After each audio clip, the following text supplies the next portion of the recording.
Halo Bapak Ibu dan Saudara-saudara yang kasih Tuhan, senang sekali hari ini kita bisa berjumpa lagi. Kita akan bersama-sama merenungkan firman Tuhan, tetapi sebelumnya mari kita berdoa. Terima kasih Tuhan untuk setiap penyertaan Tuhan di dalam kehidupan kami. Terima kasih karena Tuhan selalu menolong dan menopang kami dalam setiap musim kehidupan kami. Jika sebentar kami akan bersama-sama merenungkan firman Tuhan, kiranya Tuhan menolong kami, Tuhan memampukan kami untuk melihat kasih dan pertolongan Tuhan, sehingga sungguh nyata Tuhan kami dapat menyalurkan kasih Tuhan di dalam pikiran, perkataan maupun perbuatan kami. Terima kasih Tuhan, dalam nama Tuhan Yesus kami berdoa, haleluya, amin. Bacaan kita pada hari ini berdasarkan Mazmur pasal 1. Mazmur pasal 1 ayat 1 hingga ayat yang ke-6. Mazmur pasal 1 ayat yang pertama hingga ayat yang ke-6 yang berbunyi demikian. Berbahagialah orang yang tidak berjalan menurut nasihat orang fasik, yang tidak berdiri di jalan orang berdosa, dan yang tidak duduk dalam kumpulan pencemooh. Tetapi yang kesukaannya ialah Taurat Tuhan, dan yang merenungkan Taurat itu siang dan malam. Ia seperti pohon yang ditanam di tepi aliran air yang menghasilkan buahnya pada musimnya, dan yang tidak layu daunnya, apa saja yang diperbuatnya berhasil. Bukan demikian orang fasik, mereka seperti sekam yang ditiupkan angin, sebab itu orang fasik tidak akan tahan dalam penghakiman. Begitu pula orang berdosa dalam perkumpulan orang benar.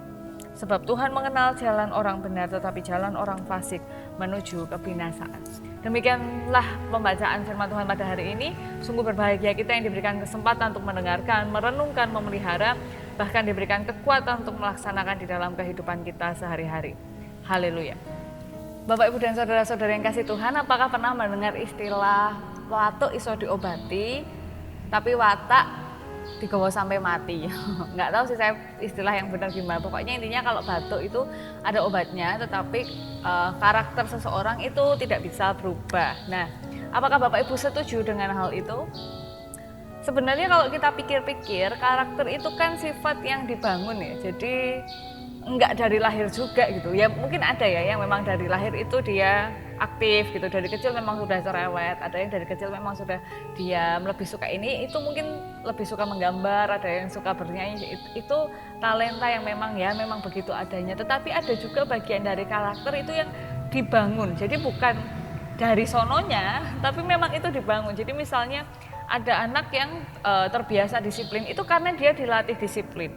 Ada juga anak yang memiliki kepercayaan diri yang tinggi karena dia dilatih dan punya fasilitas supaya dia lebih percaya diri. Nah, Bapak Ibu dan Saudara-saudara yang kasih Tuhan, hari ini kita juga akan merenungkan tentang pembiasaan untuk membentuk karakter diri.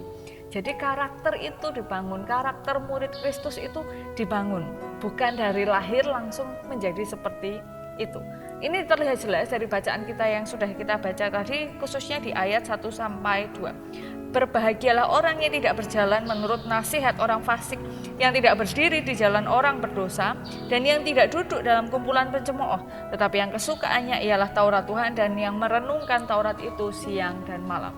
Nah, ada terjemahan lain, bukan berbahagialah tapi diberkatilah orang. Jadi ya berbahagia, ya orang diberkati kan berbahagia ya. Jadi berbahagialah orang yang pertama tidak berjalan menurut nasihat orang fasik. Jadi dia tidak mengikuti apa yang orang-orang fasik itu sampaikan. Jadi dia tahu harus berjalan kemana. Dia nggak ikut arus. Banyak orang kan menjadi ikut arus.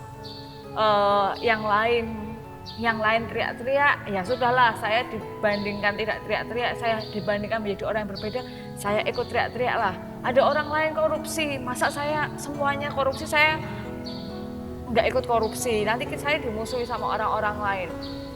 Yang lain merokok, kok masa saya nggak merokok? Nah itu kan bukan karena kebiasaan yang dibawa dari dulu, tapi mendengarkan nasihat orang-orang yang fasik. Lalu yang berikutnya, yang tidak berdiri di jalan orang berdosa, dia memilih untuk berdiri di jalan itu. Dia tahu bahwa ini adalah jalan orang berdosa, tapi dia memilih. Ya memang nggak ada sih ya orang yang nggak berdosa itu nggak ada, tetapi dia secara sadar dalam keputusannya 100% saya mau melakukan dosa. Lalu yang berikutnya adalah yang tidak duduk dalam kumpulan pencemooh. Nah, Bapak Ibu dan saudara-saudara yang kasih Tuhan, ketika kita terbiasa duduk bersama orang-orang yang hobi gibah gitu ya, ngomongin orang gitu. Padahal kadang yang diomongin itu nggak ada sangkut pautnya sama kita, tapi diomongin ya mau nggak mau kan akhirnya kita jadi mendengarkan, jadi merespon. Ada juga yang akhirnya terceritakan ke orang yang dekat dengan kita, masuk mau bapak ini ngomong ngene-ngene, ibu mau ngomong nih. Ya akhirnya kan kita jadi terbawa. Atau bapak ibu kita sekarang kan berjumpanya lewat YouTube ya. Kalau bapak ibu baca komentar-komentar, karena ini renungan harian, mungkin ya komentar yang membangun, Tuhan memberkati, Tuhan menguatkan, ya hal-hal yang baik begitu. Tapi kalau kita lihat di media sosial yang lain atau di channel YouTube yang lain, nggak semuanya komentar itu baik, komentar itu bagus. Ada juga komentar-komentar yang menyakitkan orang lain, yang memfitnah orang lain dan macam-macam. Nah, kalau kita terbiasa kumpul dengan orang-orang seperti itu, pikiran kita ini sedikit banyak akan terpengaruh menjadi negatif. Nah, ini adalah sebuah kebiasaan yang dibangun, kebiasaan buruk yang dibangun. Dan hal yang baik itu juga perlu dibangun, yaitu yang kesukaannya ialah Taurat Tuhan dan merenungkan Taurat itu siang dan malam. Bapak, Ibu, dan saudara-saudara yang kasih Tuhan, saya ingat betul bahwa saya itu nggak terlalu suka makan sayur. Satu-satunya sayur yang saya bisa makan ketika dulu itu ya gado-gado, salad sayur, lotek itu ya sedikit banyak, lalu sayur bening, jangan bayem, sop juga sih bisa. Yang lain tuh saya, dan kalau bisa milih saya nggak makan gitu. Dan kalau makan sayur ya sedikit saja. Nah, tetapi semakin saya bertambah usia, semakin saya mengerti bahwa saya butuh sayur, saya menjadi suka gitu sama sayur dan buah. Ya walaupun kalau dibilang suka ya lebih suka yang nggak sehat gitu sebenarnya makanan, tapi ya sekarang saya bisa menerima sayur, saya bisa pesan sayur dan makan sayur.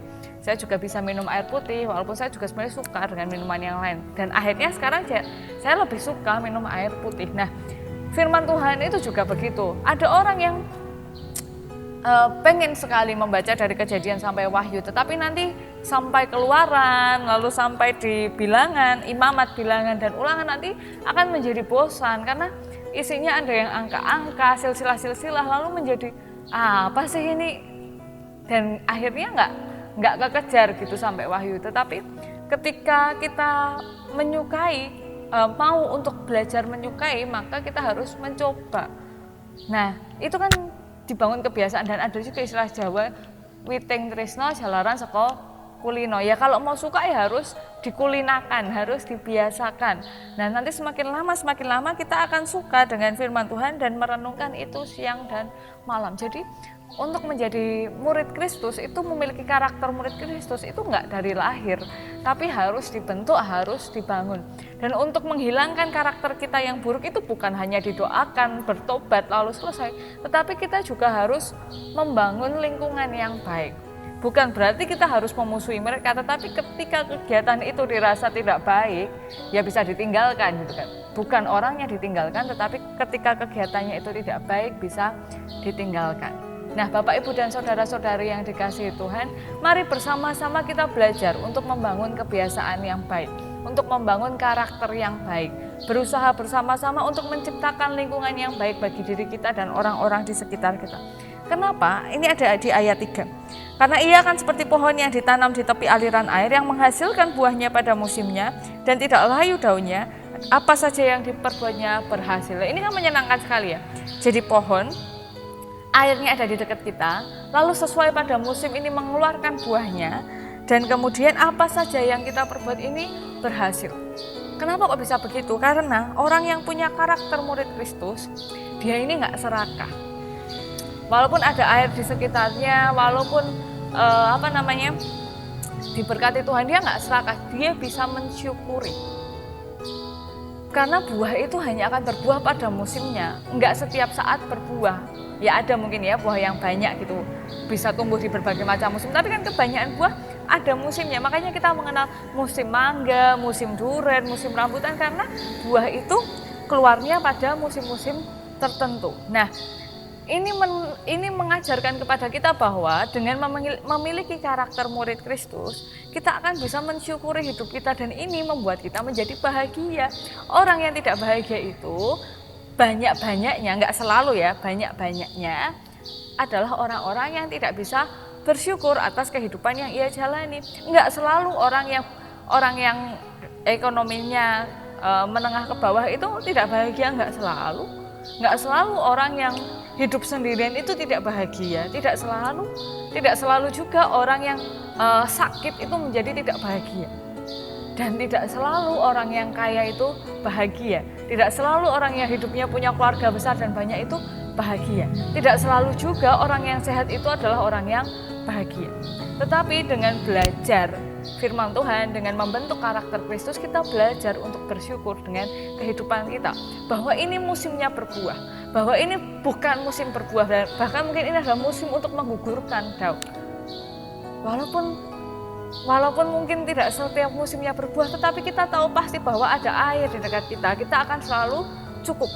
Dan apa saja yang diperbuat orang yang punya tujuan yang baik akan dituntun oleh Tuhan.